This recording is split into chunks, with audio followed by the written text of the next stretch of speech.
तुम यहाँ क्या कर रहे हो? तुझे लगा मैं तुझसे मिलने आया हूँ? ए, तेरी बेटी के लिए आया हूँ मैं। ए आंटी, तू चुपचाप इसकी शादी करवाना चाहती है ना? तू क्या एक हाँ, और ये पुलिस वाले का घर है, जाओ यहाँ से। ओह अच्छा, तो दूल्हा कौन है? यही है ना? हाँ? कौन ये? नाक नक्शा अच्छा है। हाँ?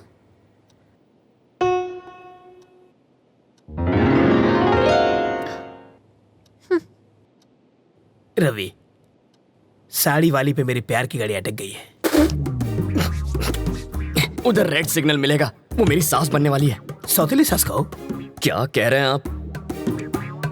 शायद इससे तेरी शादी में अड़चन पैदा हो। तेरी शादी के बाद मैं इसे भगा ले जाऊंगा। मुझे लड़के से अकेले में बात करनी है।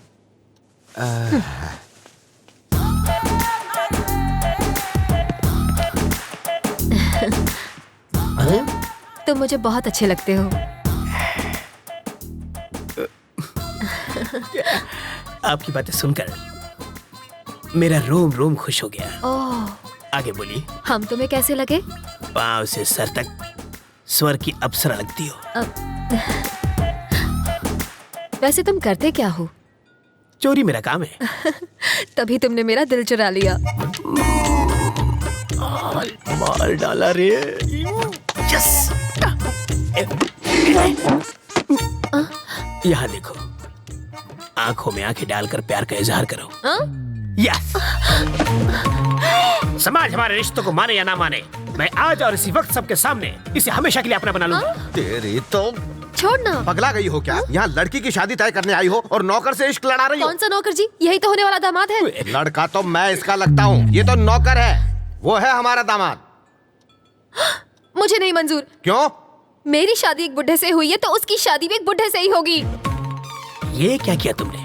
जिस गुलाब से गाल को चूमना चाहिए उसमें थप्पड़ मारा तुमने। मधु के प्यार में रवि पागल है। ज्यादा पागल हो गया तो पागल खाने जाएगा। मारने के बहाने छुआ तो सही प्यार का एहसास। कार पार्क मत कर, मैं अभी आता है। ओके। हाय रवि। अरे आओ राजा। अहमदाबाद कह रहा है वो। अभी अभी तो आया हूँ। आप जल्दी जाने नहीं दूंगा, आओ। नहीं मुझे जाना है। अरे कुछ खा कर तो जाओ। फ्लाइट का टाइम हो रहा है। क्या बात है, आज पूरी फैमिली एक साथ है? आज रवि की सगाई हो रही है। Okay. Congrats Ravi. Thank you. ठीक है, अब मुझे चलना चाहिए। वहाँ पहुँच के फोन करता हूँ। ओके राजा। सर रुकिए, मैं इनको छोड़कर आता हूँ।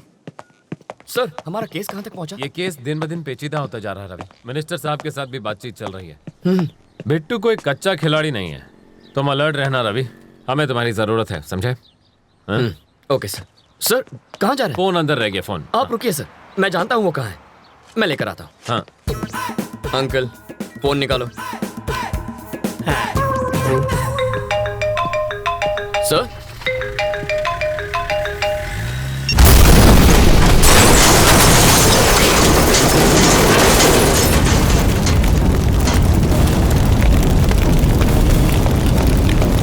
रवि, ये कैसे हो गया?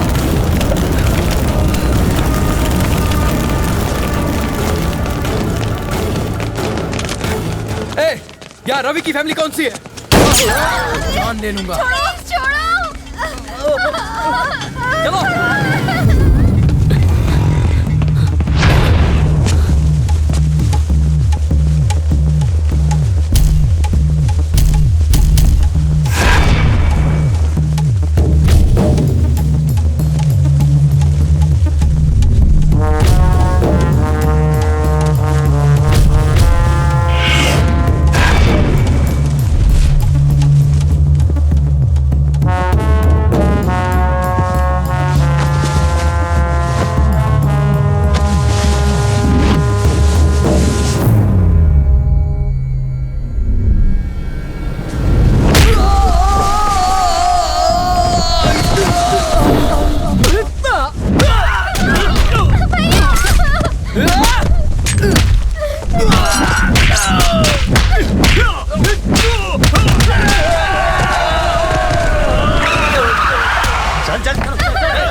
तूने मेरे बाबा पे गोली चलाई। छोड़ दो, मुझे छोड़ दो।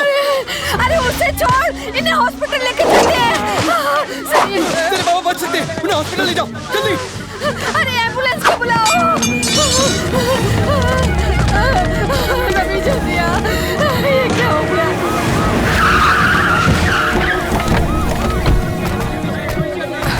सर बाबा, आप घबराइए मत, कुछ नहीं होगा। तुम जरा यहाँ आओ। देखो रवि, स्टेशन चलो। क्या मैं बात कर रहा हूँ ना? रवि, एसीपी की उस कार में जो बम था उसका ट्रिगर इस फोन में था।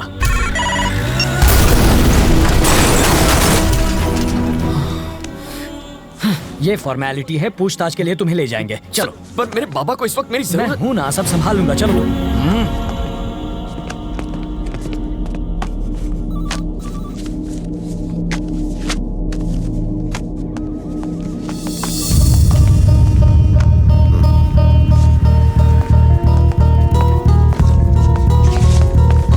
रवि कहाँ है? रवि, हॉस्पिटल चलते हैं। क्या हुआ सर? उन्हें कुछ नहीं हुआ। मेरे बाबा कैसे हैं सर? कहा ना उन्हें कुछ नहीं हुआ। देखिए मुझे सच बताइए प्लीज। रवि, चलो रास्ते में बताता हूँ।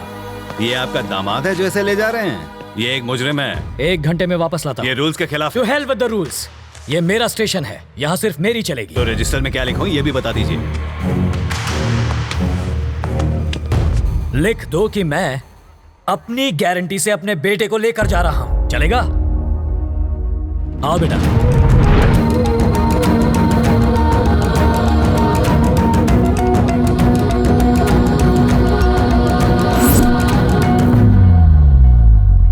राजी,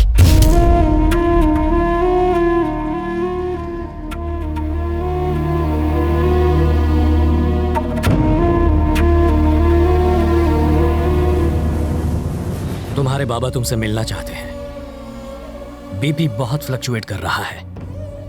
अपनी गिरफ्तारी के बारे में उन्हें मत बताना, हालत बिगड़ जाएगी।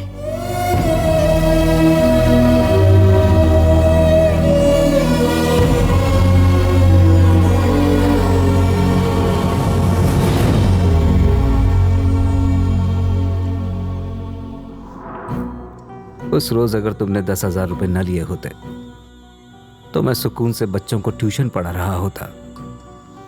तुम्हारी माँ रसोई में पकौड़े तल रही होती, बहन टीवी देख रही होती। असली कमाई तो वही थी बेटा, वो तुम्हारे 1 लाख रुपए से लाख गुना बेहतर थी। 60 किलोमीटर से ज्यादा स्पीड से भागती हुई ट्रेन प्लेटफॉर्म पर रुकती नहीं, ये बात तुम जानते हो। फिर 2 घंटे में 10,000 का 1 लाख बनाने का लॉजिक क्यों ढूंढ लिया बेटा? कोई भी बैंक 10,000 का 1 लाख नहीं बना सकता। अगर ऐसा होता तो तेरा ये बाबा 50 साल की उम्र में हॉस्पिटल रहा था। ऐसा जिस स्पीड से आता है उसी स्पीड से लौट जाता है। जब भी सोचता हूं तुम में और बिट्टू में कोई फर्क नजर नहीं आता। तुम्हें लाख चाहिए था, उसे करोड़ चाहिए था। नंबरों में भले फर्क हो, मकसद में नहीं था। नहीं बाबा, बात बुरी लग गई? अच्छा बताओ, तुमसे एक बार गलती हो गई, हुई थी ना? अब वैसे ही हालत फिर तुम्हारे सामने है। क्या करोगे? वही गलती फिर दोहराओगे या सबक लेकर सही राह चुनोगे? आप क्या चाहते हैं बाबा? एक बार धर्मराज ने जुआ खेला था, तब कुरुक्षेत्र की लड़ाई हुई थी। उस रात 10,000 के तुम्हारे जुए ने तुम्हारी जिंदगी को मौत के करीब पहुंचा दिया।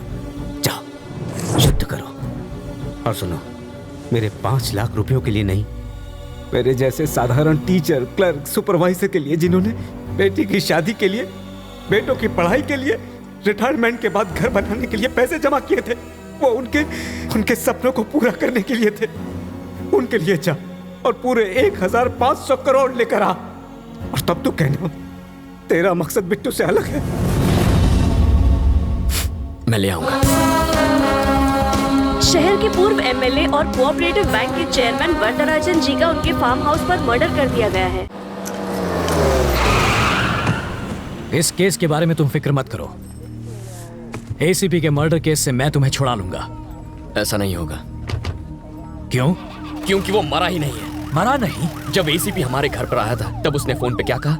कार पार्क मत कर, मैं अभी आता है। मतलब कार में ड्राइवर था। आप कहते हैं एसीपी मर गया तो कार में 2 बॉडीज होनी चाहिए थी। कितनी? 2। और कितनी थी? 1 ही थी। मतलब जो गया वो ड्राइवर था। जब हम बाहर निकले तो जानते हैं उसने मुझसे क्या कहा था? मिनिस्टर साहब के साथ भी बातचीत चल रही है। वरदराजन कल ही मर चुका था और ये उनसे बात कर रहा था। वरदराजन मर गया, ये तुम्हें कैसे पता? हॉस्पिटल से निकलते वक्त टीवी पर देखा था सर। शहर के पूर्व एमएलए और कोऑपरेटिव बैंक के चेयरमैन वरदराजन जी का उनके फार्म हाउस पर मर्डर कर दिया गया है। पर इन सब से एसीपी का क्या लेना देना? जब हम डंप यार्ड में पहुंचे तब शायद उस एसीपी राज को पैसों का कोई सुराग मिल गया होगा।